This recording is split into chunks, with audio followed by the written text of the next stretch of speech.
Again, once one arrives at that final place, that's just the beginning of a whole new level.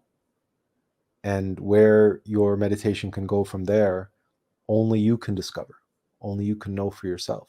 But those ingredients can always be utilized in one capacity or another. Relaxation, concentration, the visualization, and prayer. They're not always all of them required, but relaxation and concentration are. Visualization and prayer depends on the technique, the nature of the meditation you are embarking on. But relaxation and concentration are non-negotiable. So the calm and concentrated aspects, the focus, that you can easily see how that can emerge and how that is applied to so-called meditative activities, how activities can become meditations.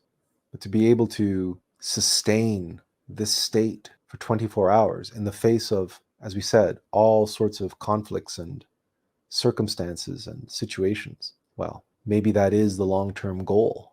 Maybe it is something to work toward. But achieving this state or forcing this state and not allowing our egos to react causes all sorts of other problems, because there are two types of exercise. Obviously, the meditation that we practice and meditative activities are a certain type of exercise.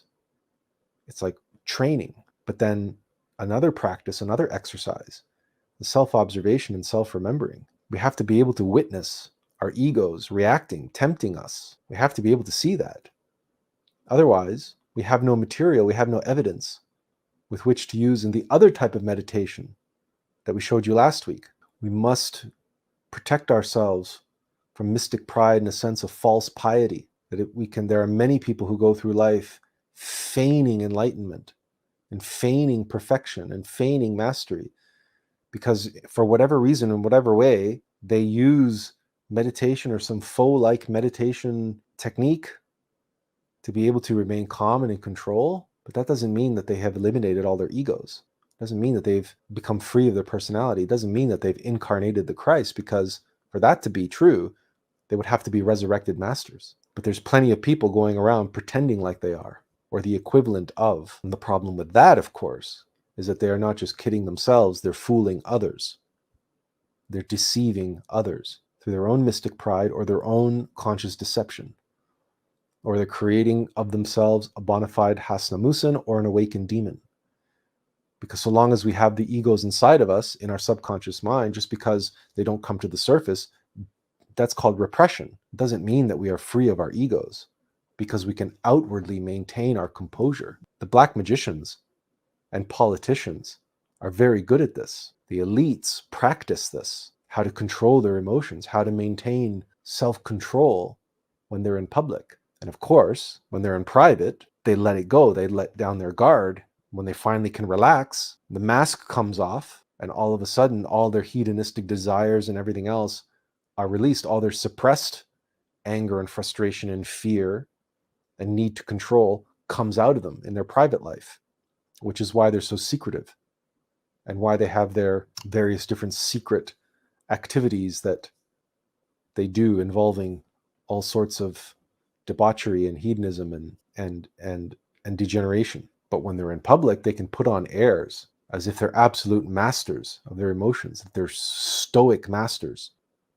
And they can speak so eloquently, and well, they can read off teleprompters very eloquently. And they can feign their grandiosity. We mustn't fall into the trap of, just because we can experience states of being, states of consciousness, like the one we did in meditation, and perhaps sustain it for a few hours after meditation, we mustn't allow that to give us a false sense of divinity, and a false sense of mastery, like many people do. Because they experience shunyata, they think that's it. The universe is nothing. I've experienced nothing.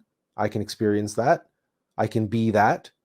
So that's it. My journey is over. I'm enlightened. I'm a master. I'm one with nothingness, etc., etc., etc., etc. No, they're not. But it's so easy for mystic pride to convince us that we are. We convince ourselves.